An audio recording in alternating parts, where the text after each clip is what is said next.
The steak was untouched, the wine half full. She hadn't looked at me in 20 minutes. Claire, my wife of 18 years, laughed at a message, while I sat there holding the handmade necklace she'd never wear. And that was the moment I realized. The woman I loved had already left the marriage. All that was left now was the reckoning. In 3 days, at the town's biggest party of the year, every secret she's been hiding will hit the screen. She made her choice. Now it's my turn. The restaurant buzzed with conversation, silverware clinking against porcelain, but across from me, silence. Claire's face glowed in the dim candlelight, not from romance but from the screen she refused to put down. Her manicured fingers danced over the glass like a pianist lost in her favorite song. Every few seconds her phone buzzed again, pulling her further away from me, from us. I cut into my steak, the knife scraping loud against the plate. Once that sound used to make her flinch and laugh at my clumsy habits. Tonight, she didn't even blink. I watched her eyes, green, sharp, alive, only when they were locked on someone else's words. The same eyes that once lit up the moment I walked into a room. I cleared my throat, voice tight. "It's our anniversary, Claire. Can you put the phone down for 5 minutes?" She sighed, still scrolling, and I realized I was competing with a ghost I couldn't see. For a second, I let my eyes drift past the woman across from me and back into memory. I remembered Claire when she was 22, stealing fries off my plate and laughing like she'd never get full. She used to tug my arm across crowded diners, telling me I was the only person who made her feel safe. Back then, her laughter wasn't hidden inside a glowing screen. It was mine. Now that same woman sat polished in a designer dress, her smile reserved for someone else's words. The girl I fell in love with, wild hair, bare feet, a heart so open, had been replaced by this stranger who barely noticed I existed. I gripped the cherry wood pendant inside my pocket, the gift carved from hours of work, a reminder of who we once were. For a flicker of a moment, I almost convinced myself she might look up, might remember us. But the phone buzzed again, and so did the truth. The steak bled into a pool of cold juice, the lobster across from me untouched, its shell glistening under the candlelight like a corpse on display. Around us, laughter rose and fell, forks clinking, glasses toasting, normal people celebrating normal lives. At our table, the silence was heavier than stone. I pushed my knife down harder than I meant to, the blade screeching against porcelain. That sound used to make Claire wince, teasing me for being careless. Tonight, she didn't even twitch. I forced a smile, gesturing toward her plate. "Your lobster's getting cold. $58 for decoration seems a little steep, even for you." Her jaw tightened. Her eyes flicked up, just for a heartbeat, then dropped back to her phone. The heat from the food was gone, but the heat inside my chest kept rising, pressing against my ribs. I leaned back in my chair, staring at the woman I no longer recognized. And then she smiled again. I slipped my hand into the inside pocket of my jacket, feeling the small box I'd carried all night. My heart pounded like I was 20 again, about to ask her out for the first time. Maybe this, maybe the right gift, would spark something. I slid the box across the table. "I made this for you." Her eyes lingered on it like it might explode. "Jack, we agreed. No gifts this year." "You agreed," I whispered. I just couldn't help myself. With the caution of someone defusing a bomb, she unwrapped the paper. Inside was the pendant, cherry wood polished smooth, our initials carved into the grain, suspended on a thin gold chain I'd saved months to afford. For just a breath, her face softened. I saw the woman who once treasured the smallest handmade things more than diamonds. Then her phone buzzed. The moment shattered. She smiled at the screen, not at me.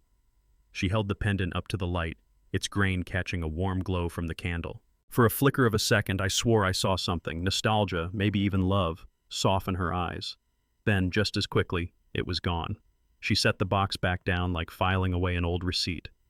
"It's beautiful, Jack. Thank you." The words were flat, rehearsed, already forgotten. "You're not going to wear it?" I asked, trying to keep my voice steady. "Of course I will," she said, forcing a smile.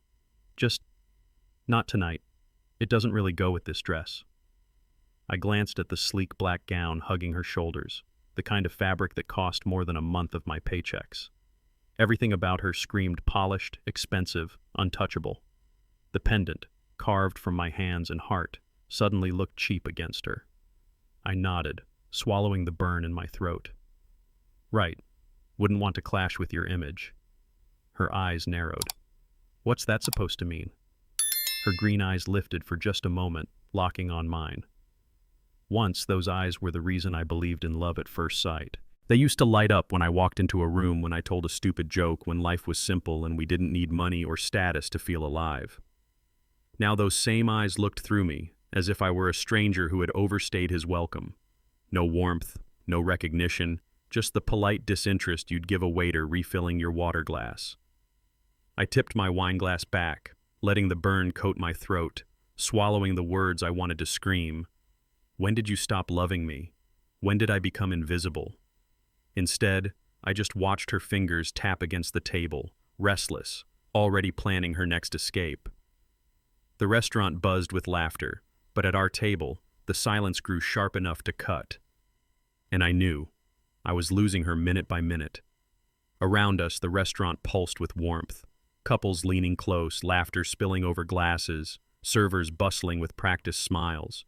Music hummed softly in the background, a soundtrack to joy I no longer felt. And there we sat. A table of memories turned brittle, coated in silence.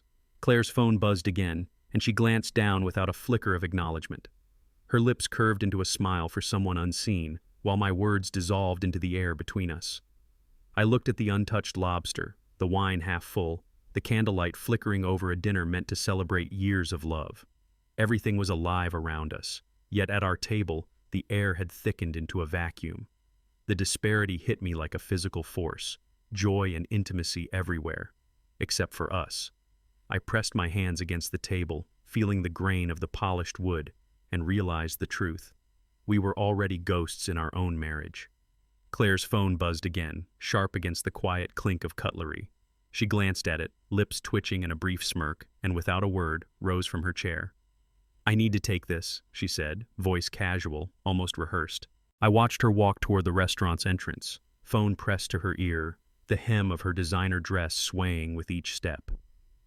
The air seemed to tighten around me, the candlelight flickering across her back like a spotlight on someone else's life. Through the window, I saw her pacing, gesturing with one hand while the other clutched the phone. Her laugh reached the street, light, unguarded, full of warmth that hadn't been mine for months. I sat frozen, holding the pendant in my palm, a token of devotion already discarded. And in that moment, it hit me.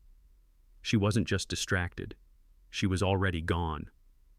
I watched her silhouette through the window, phone pressed to her ear, laughing in a way I hadn't heard in years. That smile, radiant, effortless, alive, wasn't for me. It landed like a punch to my chest, twisting something deep inside me. The woman I had loved, who once greeted me with eyes that sparkled at the mere sound of my voice, now reserved that sparkle for someone else's words. Every memory flashed in my mind. Our first date, stolen kisses in the rain, late-night talks that made the world disappear. And now, all of it felt distant, like a story someone else was telling. I clenched the cherrywood pendant in my hand, feeling the grain press into my palm.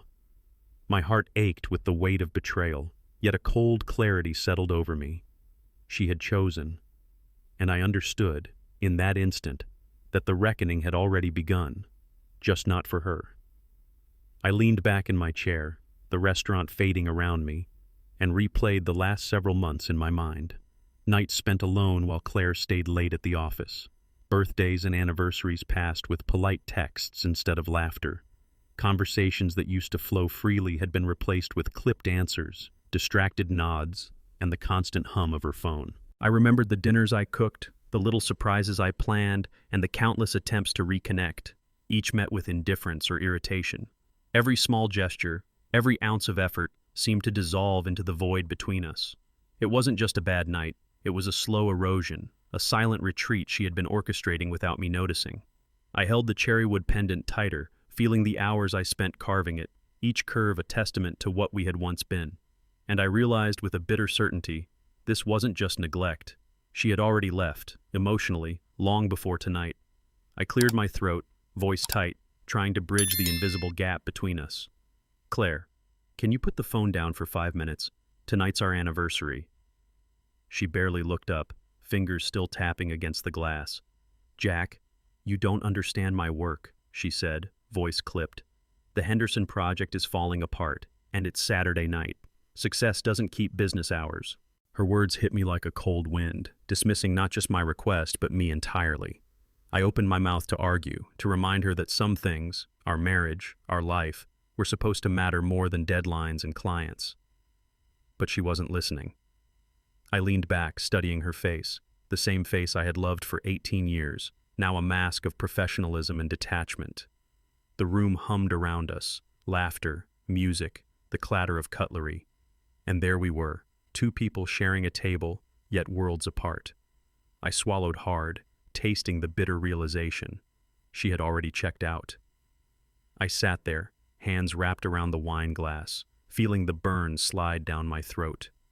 For months, I had built everything with my own hands, our house, our memories, the life I thought we shared. And yet, in Claire's eyes, it wasn't enough. I'm just a contractor, she seemed to say with every dismissive glance.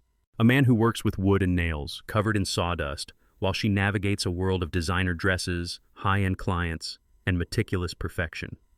I wasn't sophisticated enough, successful enough, or polished enough to hold her attention. The pendant in my pocket felt heavy, not from the gold or the cherry wood, but from the weight of all those unspoken judgments. I wondered how long it had been since she truly saw me, not as a provider or a handworker, but as the man she once loved. And then I realized, with a bitter clarity, it didn't matter. She had already moved on. I placed the pendant back in its box, staring at it as if it could somehow bridge the chasm between us. Every curve, every carved initial, was a testament to my patience, my effort, my love. I had spent hours shaping it, polishing it, imagining the smile it would bring to her face. But here she was, draped in silk and sequins, a world away, scrolling through a phone that connected her to a life I could never touch. My gift, a piece of my heart, sat powerless against the allure of her designer reality, against the distractions that had replaced me.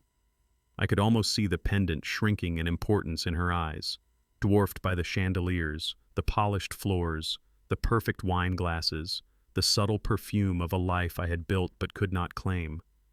And in that moment, the truth hit me harder than any knife.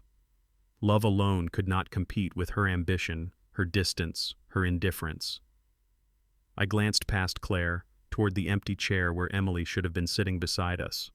My daughter, my little girl who once clung to my arm at birthdays and school recitals, now sat elsewhere, absorbed in her own world, or perhaps hers had become a mirror of her mother's distance.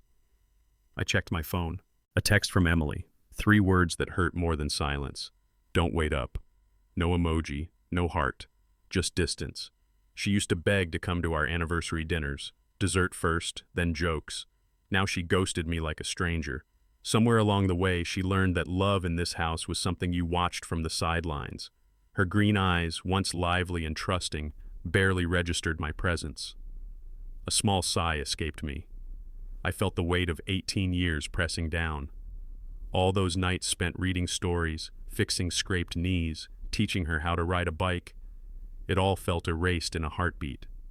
I held the pendant tighter, a symbol of a family that no longer existed. Every laugh she shared with her mother was now a reminder that I was already absent from their lives, emotionally invisible despite physically being there. The room's chatter and clatter continued, oblivious to the decay at our table. I realized painfully that our marriage wasn't the only casualty tonight. Our daughter had already learned to stand on the sidelines of her own family.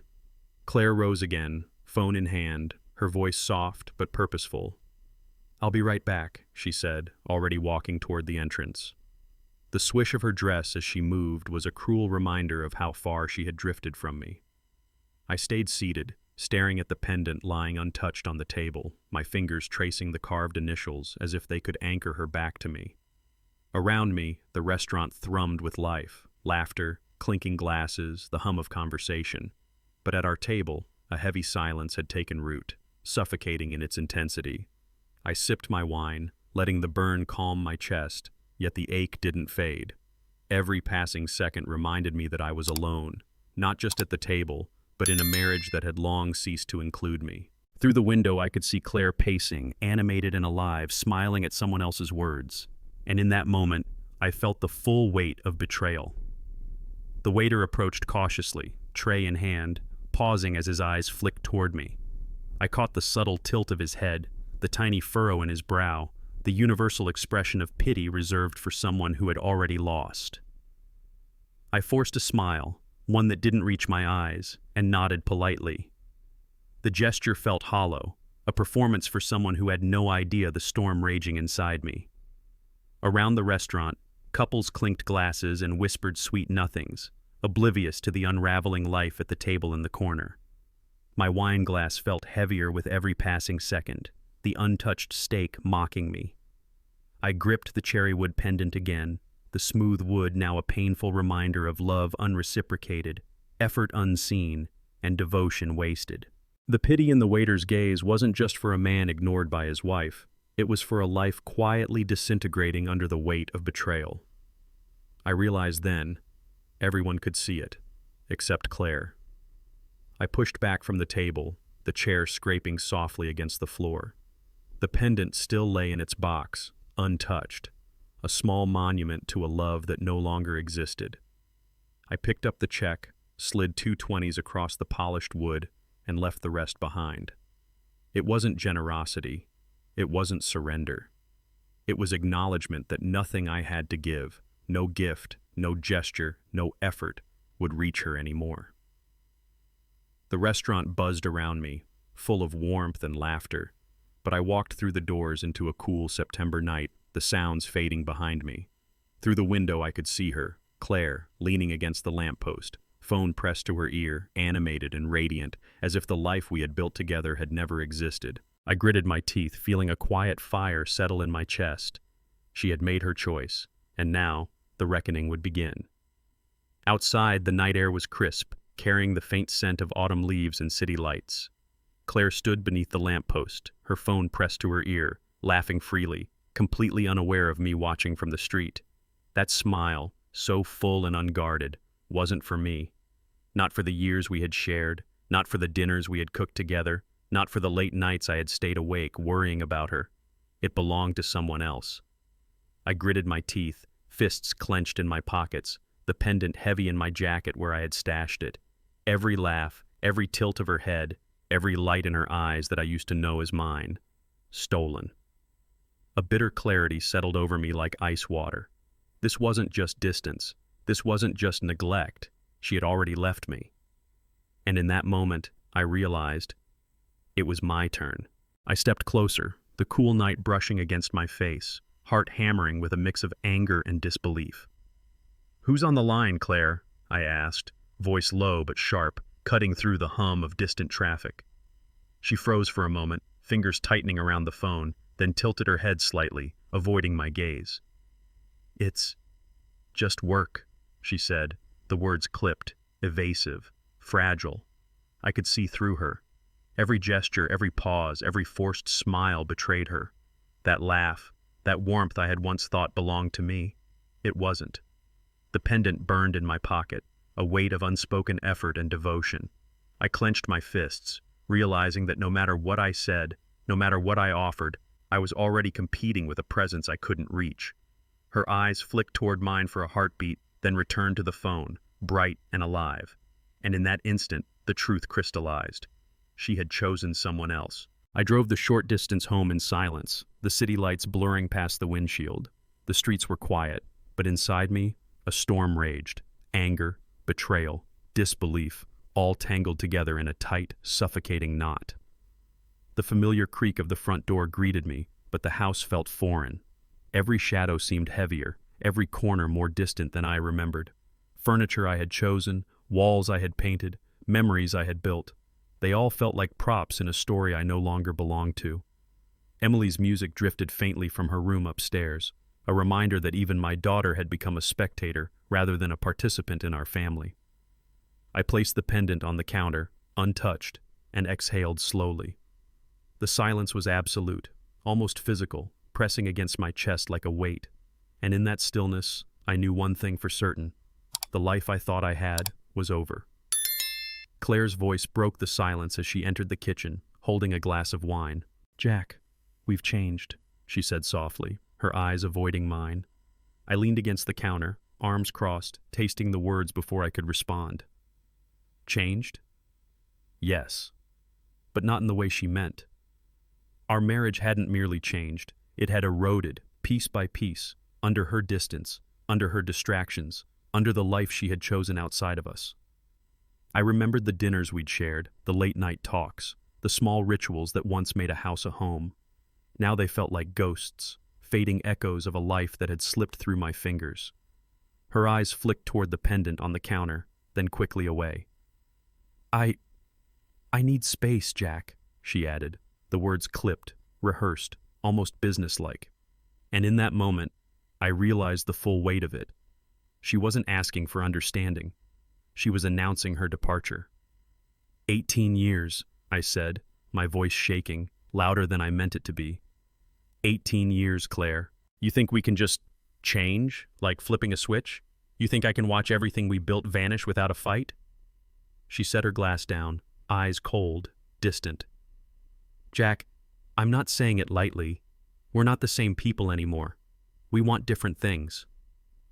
I stepped closer, desperate to find the woman I once knew. Different things? We wanted the same thing when we stood at that altar. We wanted the same thing when Emily was born. We wanted the same thing when I built this house with my own hands.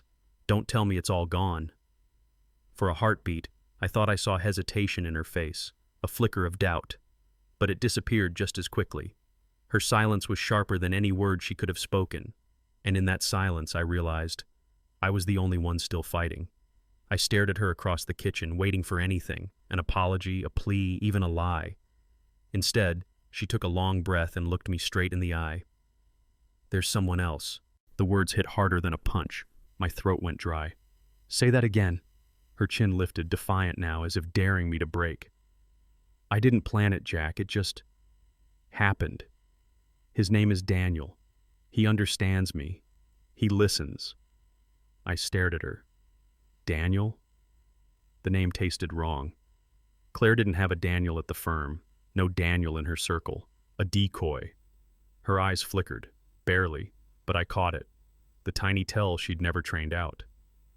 One more time, I said, calmer than I felt. Who is he really? Daniel. A name. A flesh and blood replacement for 18 years of my life. I laughed, but it wasn't joy. It was jagged, bitter. So that's it? Months of late nights, phone calls, lies, all for him? She didn't deny it, didn't flinch. Something inside me cracked then, but it wasn't weakness. It was steel, hard and cold, settling deep in my chest. Claire had made her choice, and now, so would I. I stepped closer, my pulse hammering in my ears. What's his name? Claire looked away, fingers tightening around the stem of her wine glass. Claire, look at me. Say his name. Her lips parted, trembling for the first time all night. Then, barely above a whisper, Ryan Carter. The name carved itself into me like a blade. Ryan Carter.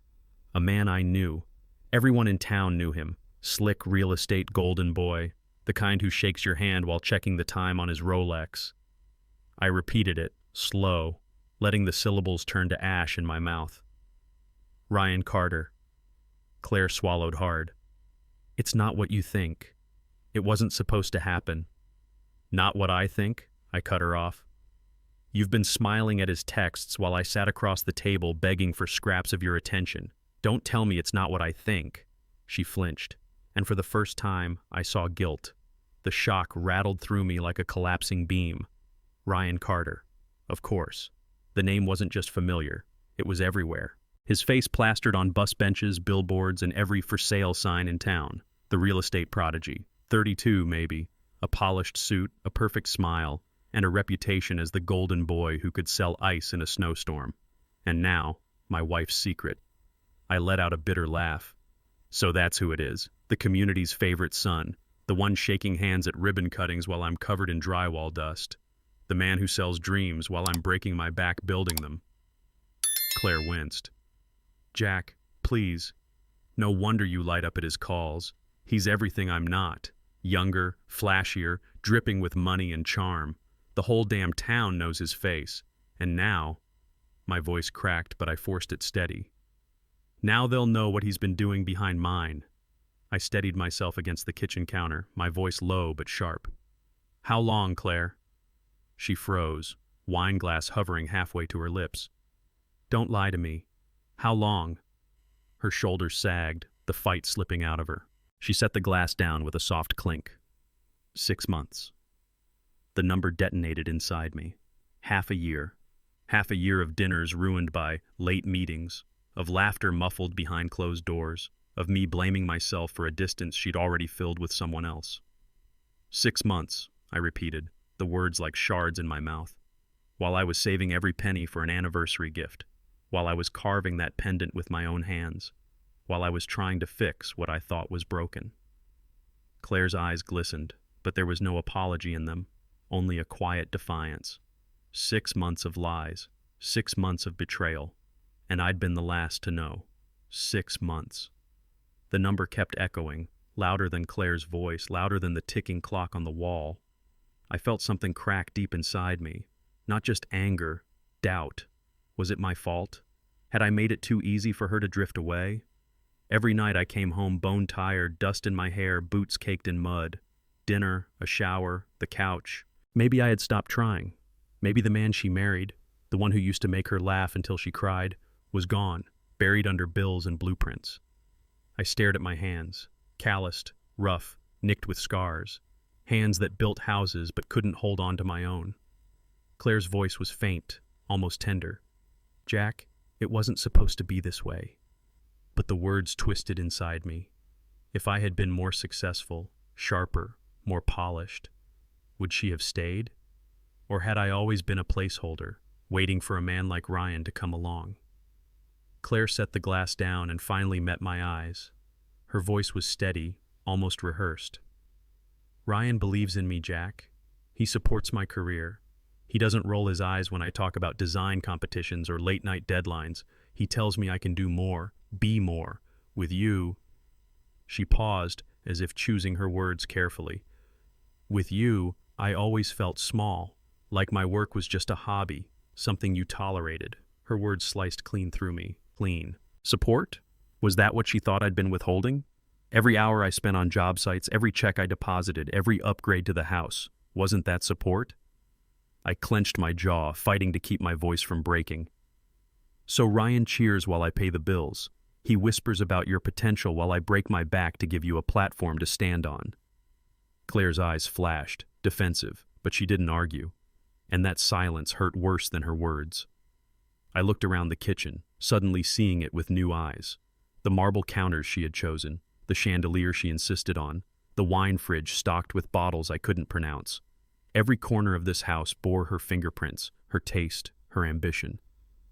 And where was I? Just a shadow in the background. The one who paid, built, installed, repaired. Never the one celebrated.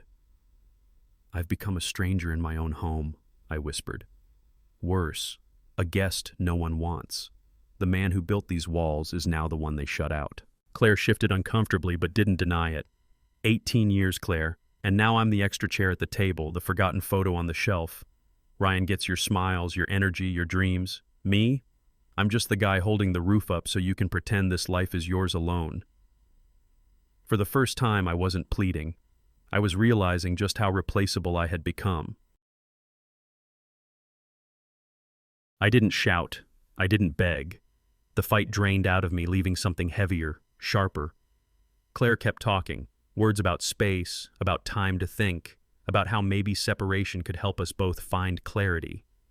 I heard them, but they washed over me like background noise. Inside, a switch had flipped. The ache in my chest numbed, and in its place settled a steady calm. Pain was chaos. This was order. I nodded slowly, watching her eyes flicker with surprise.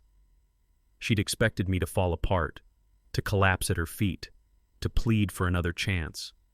Not this silence, not this composure. "Do what you need to do, Claire," I said evenly. "Explore, think, breathe, whatever you call it. Just remember," I leaned forward, my voice dropping, "choices have consequences." Her lips parted, but she had no reply. I stood, collected the untouched pendant from the counter, and slipped it back into my pocket. The reckoning had begun. Claire poured herself another glass of wine, trying to appear in control, but her hand trembled just enough for me to notice. I walked to the drawer near the fridge, the one where I kept things she never bothered with: receipts, spare keys, old notes, and one card I'd slipped in months ago, back when suspicion first gnawed at me. I pulled it out, turning it between my fingers. David Chen, the best divorce attorney in the state. Clean font, heavy stock, nothing fancy, just quiet authority. I set it on the counter between us. Claire's eyes locked onto it, widening as if I'd placed a loaded gun in front of her. "You think I haven't seen this coming?" My voice was calm, deliberate. "I've been ready, longer than you realize." Her face paled, and for the first time all evening she looked uncertain. 18 years of love had ended. Now it was business. Cold, documented, inevitable. Claire stared at the card like it was burning a hole in the counter. Her lips parted, ready for the fight she thought we'd have. The shouting, the tears, the begging, but none of it came. "You're awfully calm," she whispered. I leaned back against the counter, arms crossed, studying her like a blueprint I'd finally solved. "What good would yelling do? You've already made your choice." She blinked, unsettled. "Jack, I don't want this to turn ugly." I let out a dry laugh. "Ugly? Claire, you've been laughing at another man's texts while I carved gifts for you with my own hands. You brought ugly into this house months ago. I'm just finally acknowledging it." Her breath caught, a flicker of fear in her eyes. For years she'd known my temper, my frustration. But this silence, this composure, was foreign. She expected me broken. Instead, she saw something colder, and that frightened her more than rage ever could. Claire's voice cracked as she tried to steady herself. "Maybe I should stay with Nina for a few days, just until we both think clearly." I tilted my head, watching her like a craftsman inspecting a crooked beam. "Nina, of course. She's been whispering in your ear for years, hasn't she? Telling you what you deserve." Claire bristled.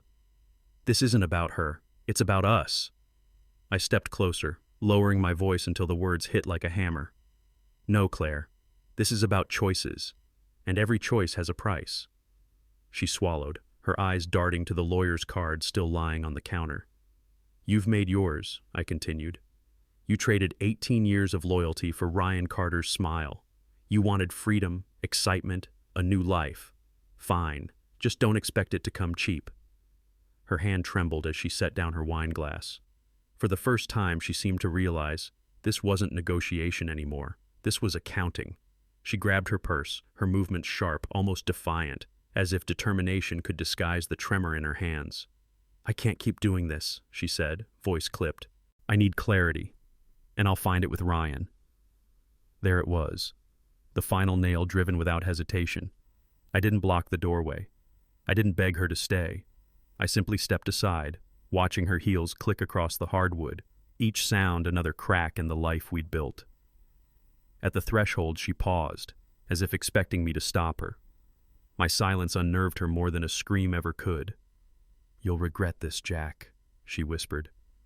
I shook my head slowly. "No, Claire. You will." And then she was gone, swallowed by the night, rushing toward Ryan Carter, the man who'd stolen her heart, her loyalty, and soon enough, her reputation.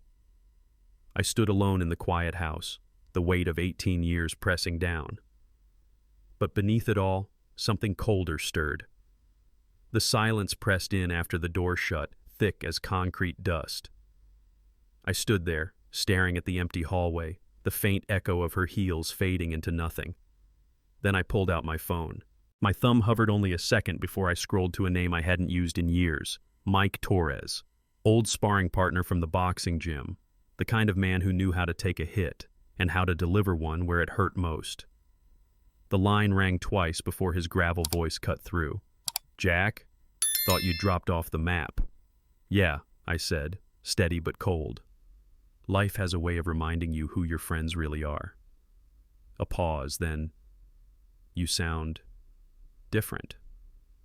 "I am." I leaned against the counter, eyes fixed on the empty wine glass Claire left behind. "I need that favor you once said I could cash in. Tomorrow." Mike exhaled. "Sounds serious." "It is, and it's only the beginning." Mike didn't waste time with questions. He'd always been that way, direct, no judgment, just action. "You want dirt?" he asked. "I want proof," I said flatly. "Receipts, messages, photos, anything that shows what Claire and Ryan have been doing. Not just in hotel rooms, business ties, deals, every thread I can pull until their whole story unravels." He whistled low. "That's a tall order." "You still got your guy who handles discreet work?" Mike chuckled. "Yeah, he owes me.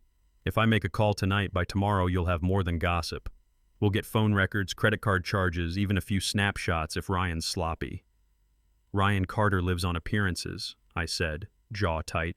"He won't think anyone's looking." Mike's voice turned serious. "Jack, you sure you want this? Once we start, you can't unsee what we dig up." "I don't want to unsee it," I replied. "I want the truth, and then I want consequences." The next morning, an unmarked envelope slid across the bar at Mike's gym. He didn't say a word, just tapped it once with his knuckle. I carried it home like it was radioactive. At the kitchen table, I opened it. The first photo hit like a fist to the ribs. Claire, hair perfect, lips curved in a smile I hadn't seen in years. Her hand rested on Ryan's chest as they slipped into the Marriott. I flipped to the next. Ryan's arm around her waist in the parking garage. Another, her laughing, head tilted back, his mouth at her ear. The timestamps told their own story. Nights she'd sworn she was buried in deadlines. Weekends she claimed were team retreats. My throat burned. These weren't just affairs of the heart. They were scheduled, rehearsed, documented. The necklace I'd carved for her lay on the table beside the photos. The contrast was almost cruel. Handmade devotion versus luxury lies. I stacked the photos carefully. Evidence. Ammunition.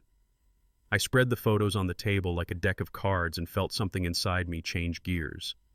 The ache that had been a dull, constant drum turned sharp and focused. Not blind fury, but a cold, precise anger with a target. 18 years of birthdays, mortgage payments, late nights fixing pipes and mending fences. Every hour I'd given to that life had been braided into something she could so casually discard. Those pictures weren't just proof of betrayal. They were proof she'd been building a new life on top of mine. I picked up the pendant, turned it over in my hands, and the resolve settled. They would pay. Not with threats or empty screams, but with consequences that matched the scale of what they'd stolen. Jobs, reputations, the comfortable little world they'd been parading in front of everyone. I would pull the thread until it all unraveled. Mike had the contacts. I had the facts. And for the first time since that smile in the restaurant, I felt in control. Tomorrow, I would begin. The town was buzzing, banners strung across Main Street, booths popping up one after another. The annual block party, our community's crown jewel. Families unpacked picnic baskets, kids ran with balloons, and the mayor's team was setting up the stage where outstanding citizens would soon be paraded. Perfect. From my vantage point, it looked like a festival. But to me, it was scaffolding for something else. A reckoning. I'd already scheduled a surprise presentation, pitched weeks ago as a heartfelt tribute for Claire and me, 18 years together. Everyone thought I was preparing to celebrate our marriage. They had no idea I'd rewritten the script. In my bag sat the laptop. On its hard drive, photos, receipts, messages, proof of betrayal wrapped in the polished smiles of Claire and Ryan Carter. The block party would be their stage, and at the very peak of applause when they thought the town adored them most, I'd push send. Before the festival chaos swallowed the town, I made one stop. The gym smelled the same as it always had: sweat, leather, and disinfectant. It grounded me, reminded me of the man I used to be before everything soured. Mike was taping a kid's hands when I walked in. He caught my expression and waved the kid off. "You've got that look again, Jack. What now?" I set the flash drive on the counter, heavy as a brick despite its size. "Backup, photos, receipts, call logs. If anything happens to me, or if I hesitate, you make sure this gets out." Mike frowned, turning the drive over in his hand. "You're dead serious." I nodded. "Dead serious. Tomorrow's block party isn't just about fried dough and fireworks. It's Judgment Day, and I won't let them wriggle free." He slid the drive into his pocket. "You've crossed the line, brother. Just be sure you know where it leads." I already did. Straight to consequences. That night, I stood in the bathroom, the house empty except for the hum of the fridge and the faint creak of settling wood. The mirror caught me off guard. For months, I'd avoided it, afraid of the man I'd see staring back. Tired eyes, slumped shoulders, a husband begging for scraps of affection. But now it was different. The lines on my face looked sharper, the set of my jaw harder. My eyes didn't plead anymore. They calculated. Claire had expected me to crumble, to drown in self-pity while she drifted into Ryan Carter's polished world. Instead, she had forged something else. I leaned closer to the glass. "No more weakness," I whispered. "No more waiting for her to come back." The reflection didn't flinch. For the first time in years, I recognized myself. Not the man Claire abandoned, but the one who would make her remember what betrayal costs. Tomorrow, the whole town would see him too. Morning light poured over the glass tower where Claire's design firm operated. Sleek, expensive, untouchable, like the life she'd been building without me. I walked in wearing my work jacket, boots still dusted with grit. The receptionist faltered, her smile thinning when I said the name. "Mr. Green, tell him Jack Miller needs a word." Minutes later, I sat across from Howard Green, Claire's boss. Polished, silver hair, the kind of man who measured value in contracts and client lists. He offered a stiff smile. "Jack, I'm sorry to hear about personal troubles. What brings you here?" I slid a folder across his desk. Inside, printouts of texts, receipts, and photos. Claire and Ryan. Hotel bills disguised as client meetings. Howard's face drained of color as he turned each page. "Your firm has a problem," I said evenly. "She's not just cheating on me. She's cheating your clients. And I thought you should know, before the whole town does." Howard's fingers tightened around the papers, his eyes darting from one document to the next. A hotel receipt billed as a client dinner. An email where Claire adjusted a design bid, timed perfectly with Ryan Carter's latest property purchase. Phone logs that read more like a business pipeline than a love affair. "This," he muttered, throat dry. "This is conflict of interest. It's fraud." I leaned forward, keeping my voice steady, almost clinical.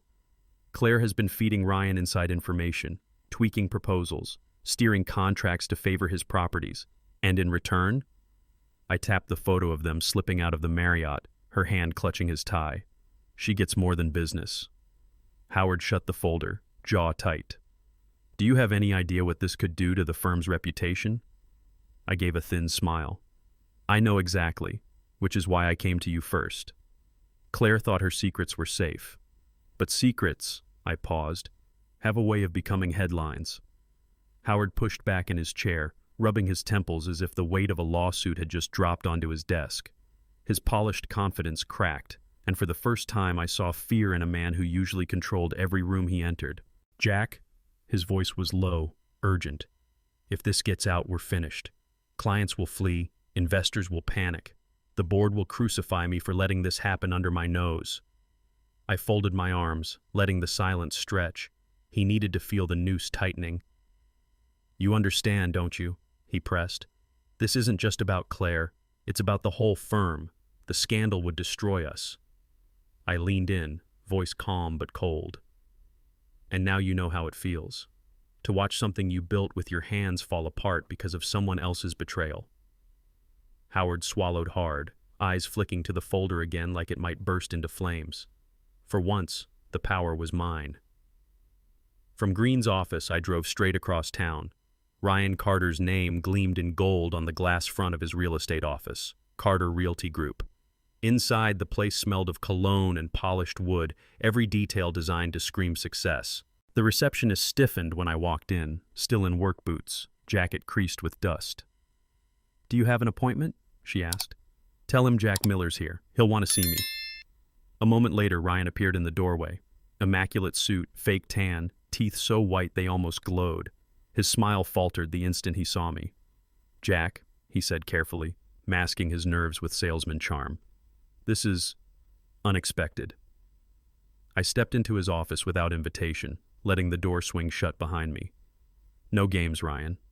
We're going to have a conversation about my wife, about your late-night hotel bills, and about how quickly a golden boy's reputation can shatter." The smile on his face finally died. I pulled the envelope from my jacket and slid one photo across Ryan's mahogany desk. His eyes flicked down, then froze. Clare, arm hooked around his, slipping into the Marriott. I tossed another, her laughing in the parking garage, his hand on her back, and another, her lips at his ear. The photos landed like knives, cutting through the veneer of his office perfection. His salesman's smile collapsed. "Jack, I slammed my palm on the desk, the sound echoing off his glass walls. Don't waste my time with excuses." I jabbed a finger at the images. "That's my wife, 18 years, the mother of my daughter, and you treat her like some late-night secret you can sneak into a hotel room." Ryan's jaw clenched, his smooth polish cracking under the weight of the truth spread before him. For once, the man who sold everyone dreams had nothing to say. Ryan tried to gather himself, leaning back in his chair with a forced calm. "You're overreacting, Jack. You and Claire, everyone can see it. You haven't been happy in years. What you're looking at, it's not what you think." I leaned forward, my voice sharp. "Not what I think? She's sneaking into hotels with you. You call that business?" His mask cracked. The corner of his mouth twitched, and he exhaled through his nose like he'd lost the bluff. Finally, he dropped his eyes to the photos.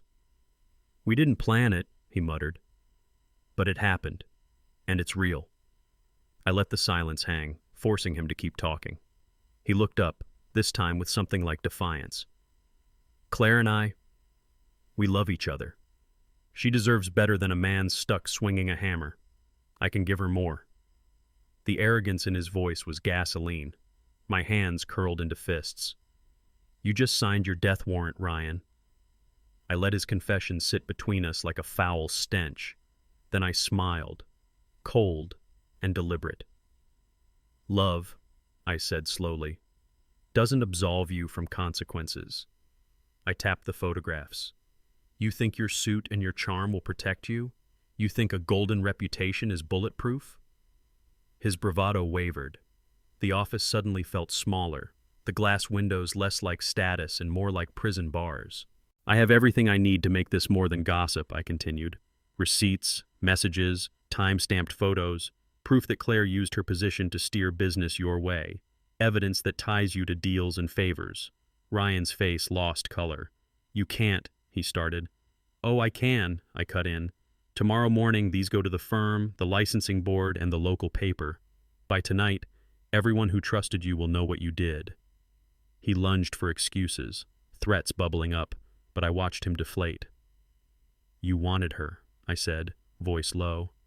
"Now watch what happens when the town wants something back."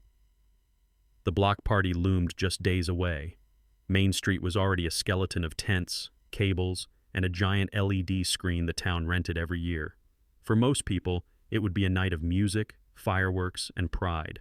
For me, it was the perfect stage. I spent the evening in my workshop, the air heavy with sawdust and silence.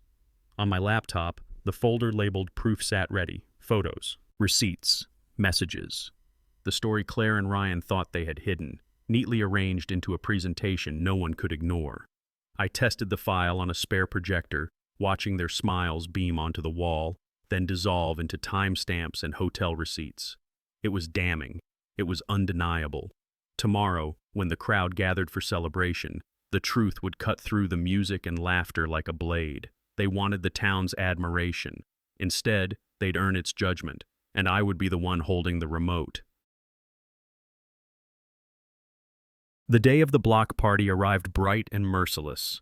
Sunshine poured over Main Street, painting every booth and banner in gold. Kids darted between balloon stands, couples carried paper plates stacked with barbecue, and a brass band blared cheerful notes that echoed off the brick storefronts. The air was thick with laughter, chatter, the scent of grilled corn and funnel cakes. It was the kind of picture-perfect Americana the town loved to boast about. A postcard moment. I moved through the crowd slowly, unnoticed, my laptop bag slung over my shoulder. Every smile, every handshake, every easy laugh only sharpened the blade inside me. They thought today was about community. For me, it was about justice. I found a seat near the stage where the mayor would soon speak. From here, I had a clear view of the entrance, the screen, the crowd. All I had to do was wait for Clare and Ryan to arrive. The mayor's voice boomed through the speakers, cheerful and oblivious. Ladies and gentlemen, thank you for joining us at our annual block party. Before we begin, I'd like to welcome a longtime resident and community builder, Jack Miller, to say a few words. Applause rippled through the crowd. I rose slowly, my laptop tucked under my arm, and walked toward the steps. Each stride felt deliberate, like I was marching into battle. Clare and Ryan had just arrived, hand in hand, their smiles polished for the cameras. She spotted me climbing the stage and froze. Ryan whispered something in her ear, trying to look unfazed, but I saw the twitch in his jaw. I took the microphone, set my laptop on the podium, and connected the cable to the giant screen behind me. The blank display flickered to life. The town thought they were about to hear a neighbor's kind words. Instead, they were about to watch two reputations collapse in real time. I gripped the microphone, letting the hum of feedback hush the crowd. My voice came steady, sharper than I expected. Most of you know me. I've built homes here, fixed roofs after storms, laid bricks for the town you walk on every day. But what you don't know is what's been happening inside my own house. The chatter thinned, curiosity spreading like a ripple. I clicked the laptop. On the giant screen, the first photo appeared, Claire slipping into the Marriott with Ryan. Gasps cut through the music still echoing down the street. My wife, Clare Miller, has been in a relationship with this man for 6 months. While I was fighting to hold our family together, they were building something else, behind closed doors, on company credit cards, in hotels you've all driven past. The crowd went dead silent. Children stilled. Phones came up to record. Claire's face drained of color. "This isn't gossip," I said. "It's proof." From the front row, a girl in a faded varsity hoodie pulled out her earbuds. Emily. She hadn't planned to be here. I could see it in the way her shoulders hunched, like she'd stumbled into a storm. Her eyes bounced from the screen to me, then to her mother. When the second receipt hit the LED, her face crumpled, quietly, the way kids break when they're trying not to make a scene. "Dad?" she said, barely a whisper, but the mic caught it. The crowd turned. Claire reached for her. "Em, listen to me." But Emily stepped back, shaking her head, not angry, just done. She climbed the steps, stopped at my side, and slipped her hand into mine like she used to when thunder scared her. No speech, no drama. A choice. Simple, visible, final. I clicked again. The screen shifted from photos to documents. Hotel invoices stamped with Claire's company card, receipts disguised as client meetings, and email threads where Ryan's name appeared far too often.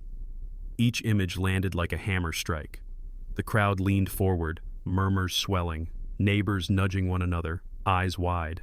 "This isn't speculation," I said, my voice carrying over the stunned silence. "These are dated transactions. These are emails where confidential project details were leaked.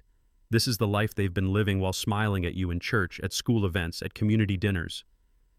Gasps turned into sharp whispers. Someone cursed under their breath. An older man near the front shook his head in disbelief. Claire covered her mouth, trembling. Ryan tried to pull her back, but the glare of the screen pinned them both like insects under glass. I let the silence breathe, the evidence doing the speaking for me. The truth was undeniable now. Claire's shoulders shook, her mascara running down in black streaks as she buried her face in trembling hands. Ryan stood stiff beside her, his face burning crimson, the confident smirk he wore so naturally now twisted into panic. The murmurs in the crowd swelled into a storm, neighbors pointing, whispering, some outright jeering. Phones were raised high, capturing every second. A woman in the front row hissed, "Shameful." Another muttered, "I trusted them." I let the noise build, then cut through it with a single line. They thought they were above consequences. Tonight, you're all witnesses. Every secret they hid, every lie they lived, laid bare for the town to see. The words landed like a gavel. Claire lifted her head, her tear-streaked eyes searching for mercy. Ryan opened his mouth as if to argue, but the crowd's disgust drowned him out. They had wanted applause, admiration. Instead, they stood trial in front of their entire community. The crowd wasn't looking at the screen anymore. They were looking at the space between a mother and a daughter, and what had moved into it. Claire broke free from Ryan's grip and stumbled toward the stage. Her makeup was ruined, her hands shaking, her voice breaking loud enough for the microphone to catch. "Jack, please, we can fix this. We can start over. I'll leave him. I'll come home. Just give me another chance." The crowd hushed, every ear straining for my answer. I looked down at her, the woman who once laughed at my dumb jokes, who once made a cheap bottle of wine feel like a celebration, and all I could see now was the ruin she'd chosen. 2 days ago, I said quietly but firmly, I would have begged to hear those words. I would have forgiven anything. But that man died when you walked into the Marriott with him. Her lips quivered. I shook my head slowly. No, Claire, we don't get to start over. You made your choice. Now you live with it. The silence afterward was heavier than thunder. Ryan shoved through the crowd, face red, voice cracking with fury. He jabbed a finger at me, spittle flying. You think this little circus makes you a hero? You've just committed defamation, Miller. I'll have my lawyers bury you. I'll take your house, your business, everything you own.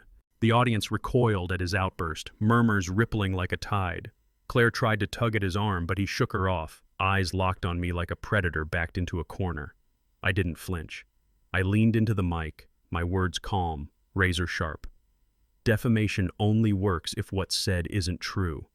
And everything I've shown you, every photo, every receipt, every email, I tapped the laptop with one finger, is documented fact. The crowd gasped, some nodding, some clapping softly. Ryan's face drained as if he suddenly realized the ground beneath him was crumbling. You can threaten me all you want, I said, but you can't threaten the truth. Emily's voice steadier now. Mom, please stop. Not a verdict, just a plea from the only witness that mattered to me. Claire reached for her again, then let her hand fall. Some debts you can't pay with words. For a moment, the square held its breath. Then it shifted. A murmur grew into a wave. Neighbors who once smiled at Claire and Ryan now turned their backs. Mrs. Henderson, whose property deal Ryan had botched, shouted, "You stole from us!" A chorus of agreement followed. Phones were up everywhere, recording, streaming. But what mattered wasn't the cameras. It was the faces. Men I'd worked beside, women who once whispered that Claire had married beneath her, now looked at me differently. Respect. Even admiration. Someone clapped, then another. It wasn't the thunderous applause of celebration. It was sharper, heavier. Applause for a reckoning. Claire collapsed into a chair, tears soaking her dress. Ryan stood frozen, jaw tight, but the mask was gone. They weren't the golden couple anymore. They were exposed, stripped bare in front of the very town they had tried to charm. And me? For the first time in years, I wasn't invisible. I was undeniable. By the next morning, the fallout was everywhere. Local news sites splashed the story across their front pages. Interior designer fired amid scandal. Real estate license suspended pending investigation. Claire's firm cut her loose before noon, terrified of being dragged under with her. Ryan's Golden Boy license was pulled, his deals frozen. Clients who once lined up to shake his hand now called their lawyers instead. On social media, their names trended for all the wrong reasons. Friends stopped answering. Neighbors crossed the street. In less than 24 hours, the two of them had gone from admired to untouchable. That night, the house breathed differently. No speeches, no apologies. Emily stood in the hallway with a blanket around her shoulders. "Can I keep it?" she asked, nodding at the cherrywood pendant on the counter. "It was for your mom," I said. "Then let it be for us," she answered. I thought I had lost everything that night, but maybe I hadn't lost her. I looped the chain into her palm. It wasn't forgiveness. It was a start. That evening, I sat in the dim back corner of Mike's bar. The jukebox hummed, glasses clinked, and for the first time in months, I felt something like peace. Mike slid a whiskey across the counter. I raised it, meeting his eyes. "To consequences," I said. He clinked his glass against mine. "Damn right." And the burn down my throat tasted like justice. The bar was quiet, the kind of quiet that let a man hear his own heartbeat. I stared into the bottom of my glass, the reflection of a life I no longer recognized staring back at me. I'd lost a wife. I'd lost a family. The laughter that used to fill my house had been replaced with silence. But in that silence, I found something sharper than love, truth. And the truth is simple. Every betrayal carries a price. Claire paid hers, Ryan paid his. And me? I paid too, in years of devotion wasted. But from that wreckage, something new was forged. I'm not the man who begged for scraps of affection anymore. I'm the man who set the rules, who held them accountable, who turned pain into power. This isn't the end, it's only the beginning. Now I'll ask you, if it were your life in ashes, what would you do? Hatch Team Jack or forgive Claire?